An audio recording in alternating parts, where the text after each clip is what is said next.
Hey everyone, Linda Basso here, and welcome to my training from Reluctant to Radiant, how to step into bigger visibility with ease. I am so happy that you're here. All right, so before we dive in, just take a moment, pause the video, get yourself a cup of tea, find a comfortable place to sit, maybe jot down some notes. There is a worksheet you can download to follow along with the training so that you'll have something to take away, something to look back at. Go ahead and download that. Turn off anything that beeps, buzzes, or otherwise distracts you, because a distracted mind is a big part of how this whole marketing thing can go awry, right? You can get into that whole busy mind. What if I'm missing something? What if blah, blah, blah, blah, right? So it never stops. So go ahead and gift yourself this half-hour training by turning all that off and making yourself comfortable. All right, so let's dive in. First of all, let's talk about, if I was with you in person, I would be asking you, okay, who in the room really, really, really wants their business to succeed? And generally, everyone's hand goes up, right? Because you're a business person, a small business owner, and you are out there looking for ways to what? Rock your business. Okay, so I know you would answer, yes, Linda, I do, to that. Then I would ask you, who here has had to ever push through some doubt, some reluctance, some anxiety in their marketing efforts? And everyone again would raise their hand. Yes, Linda, I have. Oh, it's so crazy. Something that we want so badly, right? Our business success is linked to this other thing that we really don't always want or don't always feel good about doing. So that's really what I want to uncouple here. I want to uncouple this deep desire for success having to be like linked with something that we just feel sort of icky or bad or that we have to push through. So I say that this is a little bit like loving road trips.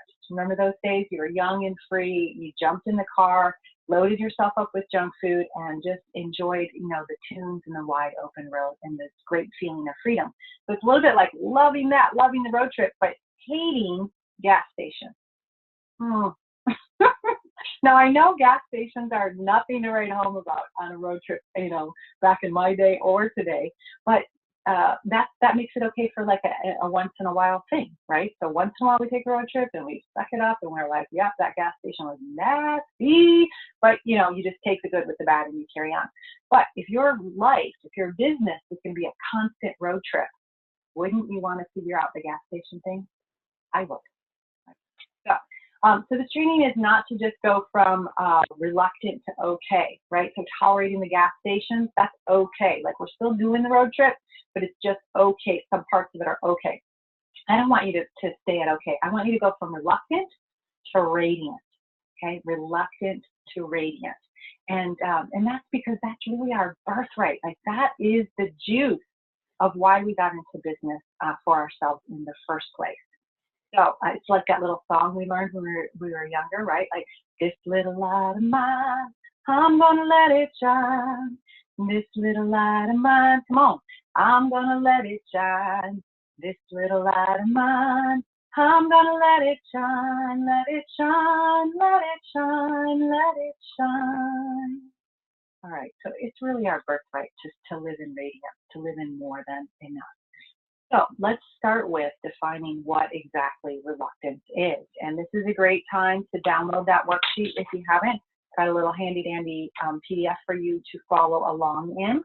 And let's look at that first page about reluctance in our marketing. So obviously we know the big ones, right? Reluctance in our marketing is like dragging our feet, avoiding something, feeling anxious about it, pushing it away, finding like 10 other things that we'd rather be doing.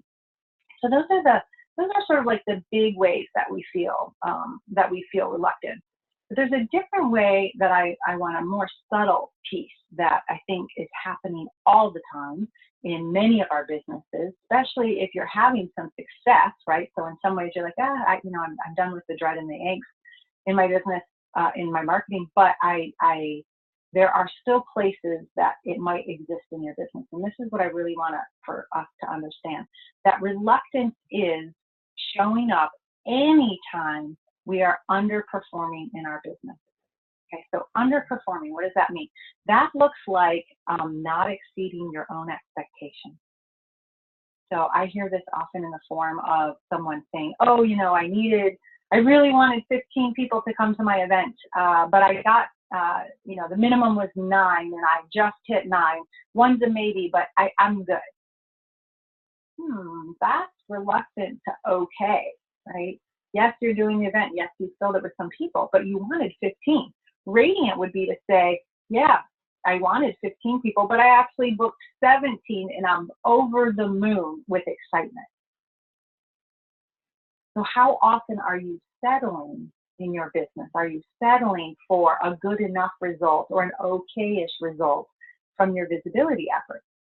If that's happening to you, then I guarantee that there is some level of reluctance happening in your business, in your marketing and visibility efforts. And that's really what I want to get a hold of, right? I want to get a hold of those subtle places that reluctance is living. We want to ferret those out because that is what allows us to go from okay to radiant.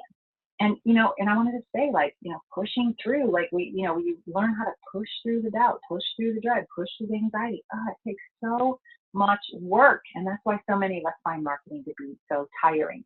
So let's lighten it up and go from that okay place to the radiant place. Okay, so it's when you are taking action, but not quite getting the results that you were hoping for, right? Taking action, but not quite getting the results you were hoping for. So I also see this happening a lot where someone's taking a lot of action, they're sending out the emails, they're doing the newsletters, they're networking, they're making the efforts to be visible, but they're not getting clients or they're not getting the results that they hope for. There's a trickle, but there's not like a full rushing stream. Okay, so that's the kind of reluctance that we want to overcome, along with those more obvious ways. All right, so on your worksheet, put one place that I'm underperforming is. So find that place for yourself.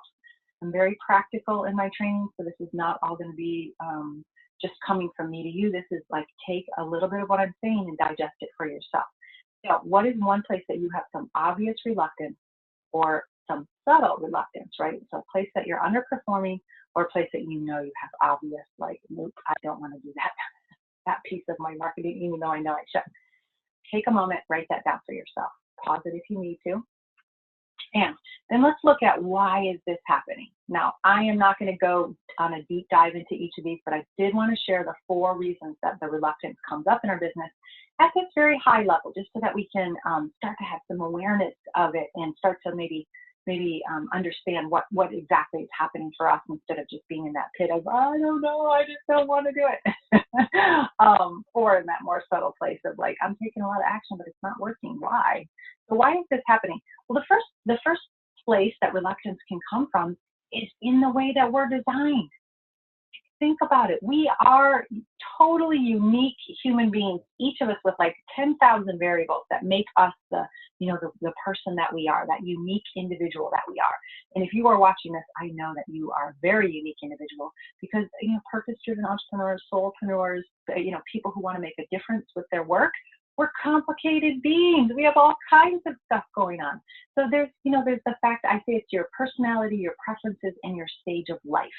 So your personality, are you an introvert or are you an extrovert, right? An introvert is going to maybe feel some reluctance about more outward-facing marketing things like cold calling or networking or, schmoozing with clients, where an extrovert's actually going to feel reluctance too, but they're going to feel reluctance. Like if you told me they have to spend the whole day in their office updating their website and rewriting their copy, they're like, they don't want to do that. They want to go be with people.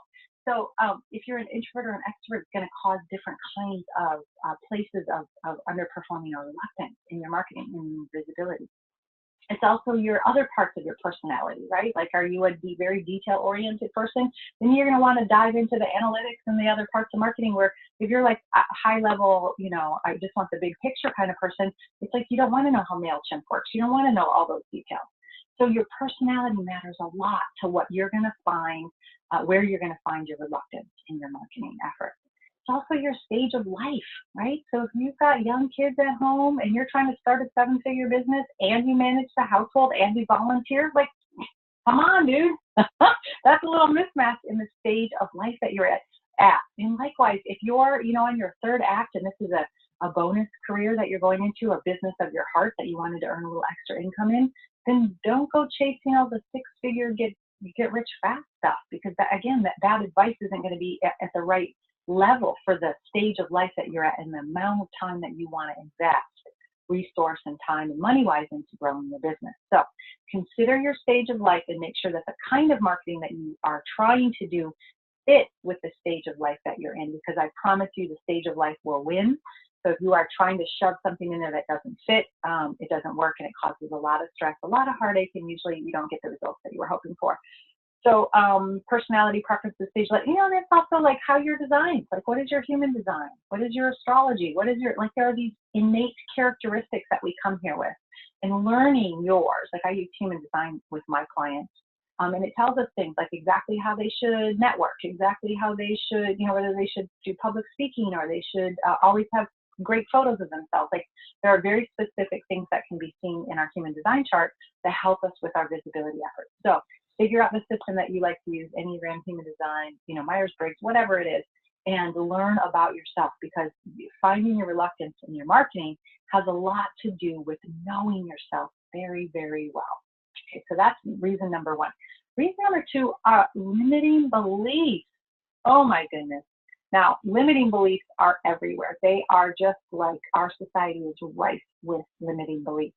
And so some of them are cultural. So these are like the beliefs that are around us that we kind of grow up with, sort of like marketing is kind of an unsavory thing, right? Or sales is slimy, sales is pushy, marketing's in your face, right? Things like that. Those are cultural limiting beliefs that we might be carrying around with us around marketing and around what it means to get visible. So there are cultural limiting beliefs, but there are also personal limiting beliefs. And a personal limiting belief is more like beliefs about yourself. So I'm all the time, I wrote a book called The Reluctant Marketer, and someone will say that in a group, and some, invariably two women will say, oh my gosh, that's me. I'm so bad at marketing. I'm so bad at marketing is a personal limiting belief. Or I could never do that. Or that's too hard for me. Or I'm not technically savvy. All of those kinds of I'm not, I am. Those can be full of personally limiting beliefs. So that's another place. Of course, if you think marketing is pushy and you really were, taught to be a polite, kind person, no part of you is going to want to step into something that you believe is pushy. So you can see how the limiting belief can bring up a fair amount of dread and doubt in your marketing, because the belief doesn't match what you're asking yourself to do. All right, and the third one is so interesting. This is deeper or broader or on a higher level than this idea of limiting beliefs. This is what I call your inner glass ceiling, or your inner good girl. Okay, so this was absorbed. This is something that a definition that you created from the environment that you grew up in, where you looked around and you made certain decisions about what was okay in that environment and what was definitely not okay in that environment. So this could be like maybe not having the ability to exceed what our parents earned. For example, like my father worked really, really hard when he was young, and he made it. But he had to work really hard for his money. So I, for a long time, never was able to earn more than he did unless it was really, really hard, right? Because if my success came easy, it was like, oh, daddy, he's going to love that. He's not going to believe that that's real, because he taught me that what's okay is working really hard to make your money. And if I just sit back and have a great time with my clients and, and on Facebook and I make a lot of money, then, that's not going to be like, that was not okay for my inner good girl, right? Because she wants to be loved. She wants to be accepted. So similarly, you could have some inner glass ceiling, a place that you can or can't go. I also see this in the opposite way. Sometimes if someone was raised in a family that didn't have a lot of money, their inner glass ceiling is all about that they could never earn less than blankety blank, because they decided that there was some level of safety that came from earning that, and that they would never have to deal with the issues that their parents did. And that person is going to have some reluctance in their marketing, or a lot of pushing in their marketing, right? Because they're not allowed to go below a certain amount. They're going to push through even when they don't want to, even when they're tired, even when it's not a good fit, and they're going to find themselves not in alignment often in the activities in their business or in their marketing, because they're constantly pushing themselves, because their inner good girl is telling them that they have to. So fascinating concept that your inner glass ceiling is going to bring up reluctance or pushing in your marketing. And then finally, any old dysfunction that is living in our lives, like so any old dysfunction, illness, stress, abuse, or trauma that happened to you earlier in your life that is still, bits of it are still stored in our body. Now I know, chances are if you have something like that in your background, a parent's illness, a grandparent's illness, your own illness, something that you struggled with, when you were younger, chances are you've probably done some therapy around it, right? So you've done the talking, you've figured out a lot about that. But that's all on a sort of intellectual and emotional level. And what I find is that there's some amount of that trauma still living in most people's bodies, and it gets activated when they step into bigger visibility. Because think about it. Let's say you had an ill parent in the house, and you were taught to tiptoe around. Don't wake up mom. Don't bother mom. Maybe your parent was studying. My mom was studying at the kitchen table when I was little. She was putting herself through school. So I had to be quiet as a 3-year-old. I had to be quiet and not disturb her. So you can imagine if you were taught to be quiet or not to bother people, and now you're suddenly being told to be like super loud and out there and forthright about what you're doing. You're like, that doesn't match, right? So somewhere in your body, when you go to step into that bigger visibility, it tells you that you're not safe. Same with abuse, right? Can you imagine if you had any sort of abuse happening around you, emotional, physical, or otherwise? Maybe you were the subject of ridicule if you were too loud and out there, or maybe people said, oh, who do you think you are? You're so full of yourself, right? Things like that, comments like that. You learned that it wasn't that safe to get visible, right? And especially if there was any sort of, deeper abuse happening more than emotional abuse, you actually may have learned that it's fundamentally unsafe to be seen, because that would invite then the attacker to notice you, right? So you learn to be invisible, you learn to assess the situation, figure out what's going on, and just blend right into it. Well, and then now in your marketing, you're being asked to step out in this much bigger way, and you can actually activate your nervous system and send off all these alarm bells that it is not safe to do that. So that's the other reason. Now let's talk about shifting, because ultimately what we want to do is we want to get out of this idea that we are in the reluctant to okay zone, and we want to go from okay to radiant. So let's cover 3 things that don't work before we dive into what does work. Okay, and it's on your sheet here. What doesn't work? Okay, what doesn't work is you will never intellectualize yourself out of it. Okay, and this is such an important point. We are smart ladies, right? We know so much. We know so much, and we can oftentimes convince ourselves that we have the intellectual understanding of it, so it's good. But as I mentioned, often it's living at a body level, at a somatic level, or it's living at a deep, deep old wound place, or it's living as a social, emotional coping mechanism to stay alive or to be loved or be accepted. You cannot intellectualize yourself out of that stuff. So as I mentioned, we've all done some amount of talk therapy usually, and if you haven't, you should, and work out some of those issues and relational things that are happening in the world. But there are likely other places that it exists that get kicked off when you step into some visibility. So you can never intellectualize yourself out of it. You can never should yourself out of it, right? Stop shoulding yourself. Should is just not an inspiring word. It's not, we all say it should be. I should work out. I should go do my website. I should. But does that ever really get you off the couch and onto the exercise bike? No. So shoulding doesn't really work for yourself either. And the third thing is you will never push your way through it. Now, side note about pushing, I think we all kind of, if you've had any success in your life, likely it had something to do with pushing through moments that were hard, pushing through things that you didn't really want to do, but you knew were needed to do. But I found that in the last 5 years or so, less and less is pushing through really working. And I know that was a total surprise for me. I was like, hey, what do I do? If I can't push through it, then I don't know what to do. And I, myself and many soulpreneurs on the planet have had to learn how to do it differently because pushing through is working less and less. And it has to do with sort of like where we're ascending in terms of the energetic realm. You know, we're lightening up our energetics. We're going to a place that's, we're trying to be less polarized, less black and white thinking, and a little bit more on the continuum, which is a much more tolerant place, you know, but in order to do that, in order to be in that energetic lightness, you actually have to get out of this black and white thinking, and that means you can't usually push through something. It's not like on or off. It's learning how to create more and more alignment so that there's flow. All right, so pushing through isn't going to work anymore. Or like I said, pushing through will take us up to okay, but it doesn't get us to radiant. All right, so what does work? Let's go to the next page on your sheet. From my perspective, grace is the answer. Okay, change comes fastest and lasts longest with grace. And I mean grace from that perspective of, you know, whatever your personal beliefs are, whatever brings you personally into very deep alignment.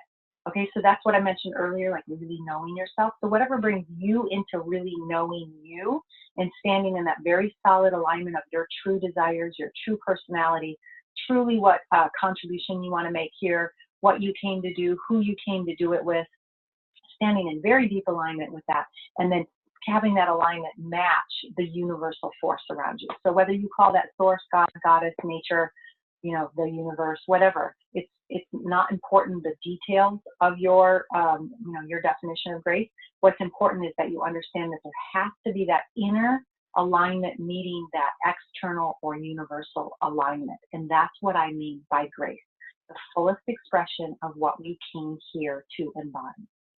All right, so I've got 3 tools here that will really begin to help you shift this reluctance and head towards radiance. So shall we work with that? Yeah. All right, so earlier you had an example, place that you were underperforming or a place that you have some obvious reluctance or dread. So we're going to work with that a little bit with tool number 1. And so what is tool number 1? Epigenetics and neuroplasticity. All right, so this is pure science, people. This is, I'm all down for the woo-woo and the spiritual nature of the environment. What I'm finding is that more and more is coming into alignment with what science is discovering. And I love that. This is deep alignment when the physical sciences, as we understand them, align with the divine energies around us. That is like magic making, right? So this is not law of attraction, although I have great respect for the law of attraction folks. This is more, and it's not positivity. Okay, this is about understanding how scientifically our bodies work. All right, and so epigenetics is the study of whether the DNA, the way you're born to be, actually expresses itself or doesn't express itself. Right, so you could be born with the gene for cancer, and it may or may not turn on. Why? I've got the gene, right? I've got the gene to be, you know, wheat intolerant, or to be grumpy in the morning, or to be all these different gene sets we have. Whether they turn on or they don't turn on has everything to do with the field of epigenetics. That's what it's trying to figure out. Okay, and so it turns out that, of course, from command central, sort of like the way we think, and then the resulting hormones and other things that are released in our body, that is what tells a cell whether it should exhibit that behavior or not. So you can imagine if you spend your day in a lot of anxiety, doubt, dread, fear, then there's corresponding hormonal releases in your body, right? If you're in a lot of fear, your body starts pumping cortisol and doing some other things to manage the fear because, uh-oh, something must be going on. Well, that's going to tell your cells, hey, there's a crisis. Something's wrong. Okay, what if nothing is actually wrong? What if that fear space was just your own thinking or your own, you know, worried mind sort of running amok? Well, you're actually creating a negative environment for your body in that case, and your cells are going to, you know, turn on and off. I'm simplifying it, of course, but they're going to give the instructions that things are okay or things are not okay, and you're going to start experiencing that on a physical level. Now, neuroplasticity is, you've heard of this, that neurons fire in your brain, and that neurons that fire together wire together. And what that means is, like, sort of imagine a set of roads being mapped through your brain, and that what you typically think about pretty soon becomes like the main highway that your thoughts go down. So if your main highway is about doubt and anxiety and dread, or I have to push through, I have to, I should, your experience very quickly of your marketing is going to become one of dread and doubt and reluctance, because most of us are pleasure-seeking beings. We don't want to spend time in those places that are fearful and doubtful. But if that's our natural track that we jump on when we sit down to work on our marketing, well, what if this doesn't work? What if I don't? What if I go? What if we start going into that place, and that's the predominant experience that we have of marketing. Of course, we're not going to want to do it. Or, of course, we're going to do it and not be very effective at it. Can you imagine? If you're sitting down to write copy and all the time you're thinking, this is never going to work, this is never going to work, I shouldn't be the one writing my copy, I have no idea what to say. Do you think that your copy is going to be very effective in that case? No. All right. So let's take that one that you were working with before. And some common ones are, marketing is pushy. I don't know how to do marketing. We want to take one of those limiting beliefs that you have. Okay. So if your belief is marketing is pushy, the way you would work with this in epigenetics is you want to first catch that you had that thought. Okay, so when you're sitting down to do your marketing, you start to feel a little like you don't know exactly what's going on, but you don't feel totally settled and well. That's your first clue that, reluctance might be rearing its head. So slow things down and try to understand what was I just thinking about? Oh yeah, I was thinking about how to send this email, and I don't really know what to say, and I'm worried that people are going to feel like I'm emailing them too often, and what if they feel like I'm bugging them? Oh yeah, there's that thing where I think marketing is pushy. So that's the first thing, is just slowing down the conversation and trying to catch, what were you really thinking? Sometimes we cover it with, I don't know how, or I don't know what to say. Really? I mean, you've never had a problem talking in your life, I bet, right? If someone said, hey, what are you up to these days? You're going to answer. You're going to give an answer, even if it's a fake answer. You're going to be able to say the words. Well, writing your copy is the same. You can find the words. It's just that you're telling yourself that if you find those words, it's not going to go well. You're not going to be accepted. People aren't going to like you. You're going to be pushy, whatever it is. So you understand what's happening here is that there's usually a story happening. Let's take the I don't know how story, because that's one I hear all the time. Well, I don't know how to do X, Y, or Z in my marketing. Really? Have you heard of Google? There is nothing new that I could tell you about marketing that isn't covered 100 other places, right? Like, there is a massive amount of marketing information online. So the question isn't you don't know how, the question is, why aren't you absorbing the information that's out there, right? You catch the switch there? So if you don't know how to do your marketing, look it up. Usually what's under that is, I don't know how to get the best results in my marketing. Or I don't know who I'm aimed at, or I don't know of these 5 choices which would be the best for me. Now, those are different questions, because choosing one of 5 marketing tactics for yourself and wanting it to be the best decision for you is very different than telling yourself, I don't know what to do. I don't know what to do. I don't know what to do is a very helpless place that's paralyzing. Because if you don't know what to do, well, sit down, have a bonbon, because you don't know, right? Or go seek a lot of information. But if you're seeking a lot of information, you're not getting answers. Like, you should take a class, pretty much take in the information, or read that article about how to do the blog and sit down and start doing it. You don't need 10 classes to figure out how to do that. You don't need to read 50 articles. You don't need to start reading the articles and have your eyes glaze over and feel overwhelmed and say, never mind, I don't know how. Okay, so that's the for you. There's a way out of it. And the first thing is to slow it down, catch that that's happening, try to understand the story, and then ask yourself, is that really true? Is it really true that I don't know how? I mean, think about it. Everything is figure outable, right? This is from my mentor, Marie Forleo. Everything is figure outable. It means even if you don't know, there is some way of knowing. You just have to go find it. So you have to get in creative mode. You have to ask people. You have to Google. You have to read. You have to, you have to tell the universe, hey, send me this information. I need it. Okay? And then you'll notice that stuff starts coming your way and starts answering your question. And a couple days later, you're like, oh, I get it. I got it. I do know now. So But you have to be open to that kind of thing happening instead of getting stuck in that story loop. So slow it down, catch your thoughts, and then start dissecting. Is that really true? Like observe your assumptions and try to untangle that story. And of course, I know I'm giving you this at a high level. I don't expect you to walk away and do this. What I'm hoping is that you walk away with much more awareness of your own story and the ability to start catching yourself like, oops, I think I might be in a story, okay? But when I work with my clients, we usually work on this for a month or two, right? Where we start taking the action, we start catching what is the real story happening in their mind. Because when you find that there's usually one or two main stories for you, when you find those stories and start untangling them, your whole marketing experience shifts. All right, so let's go to tool number 2, learning to receive good. Now, what the heck, Linda? Come on. I know how to receive good. I want good. I beg for good. I pray for good. I'm all about good. That is not what I find in my experience.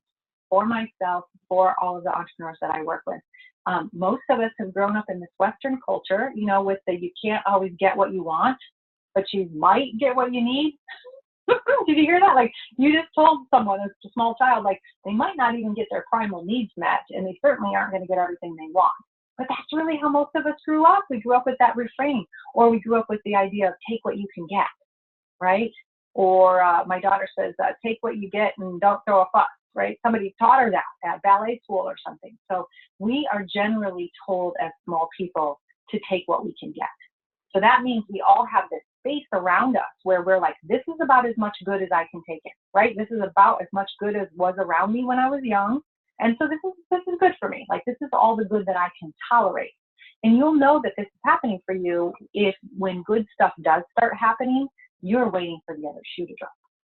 You're like, oh, stuff is going really well. Wonder what's going to happen next.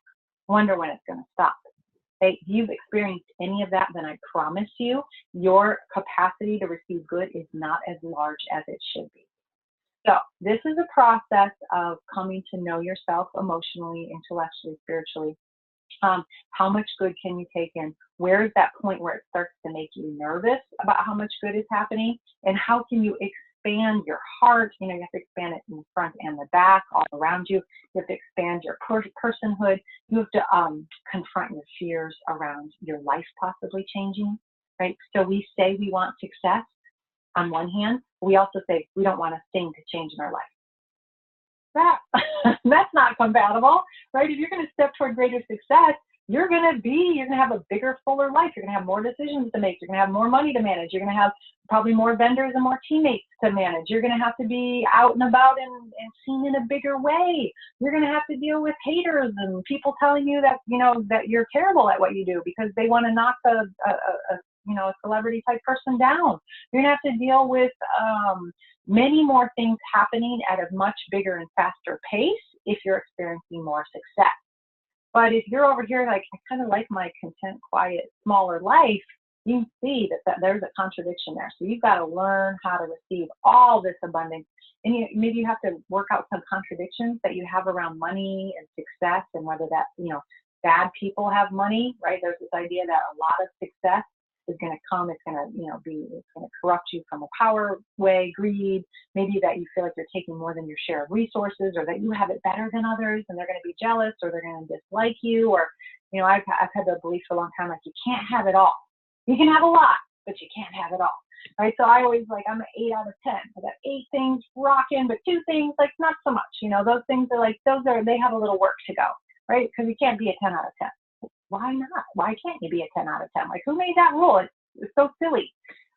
So you have to learn to receive good. And usually there is a lot of grieving that goes with the ability to receive good. Okay, you have to let go of all of these places where you didn't have enough good in your earlier life, all these places where it's painful to receive good.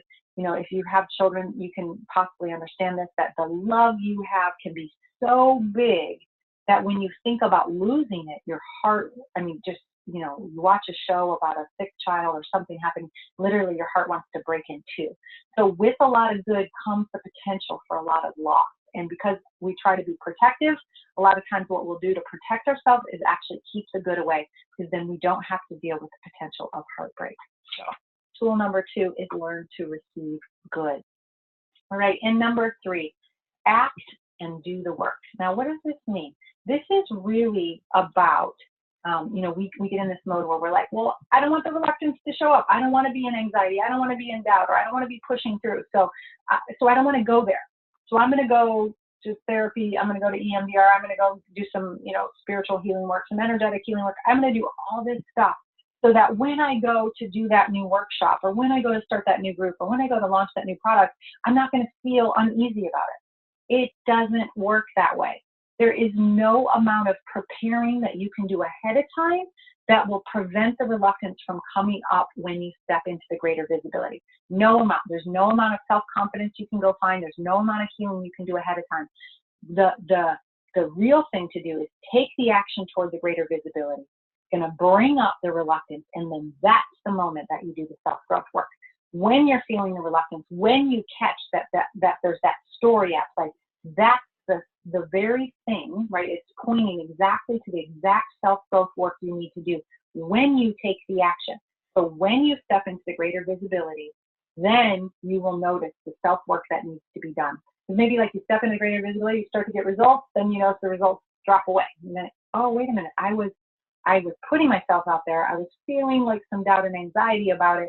Then the results started to be too good, and I thought, oh, I can't, you know, that's too much. Too much, and so you kind of energetically shut it down. Like that's a story that I see playing out a lot. So it's taking the action that will bring up the very work. If you understood that was your story, that you were shutting it down because you were afraid it was going to be too much, well, then the next time that you sort of step into the visibility again, as it's starting to get some results, now get yourself some support around this idea that it's too much, right? Because you want to get yourself supported and grow your capacity to be in that new place.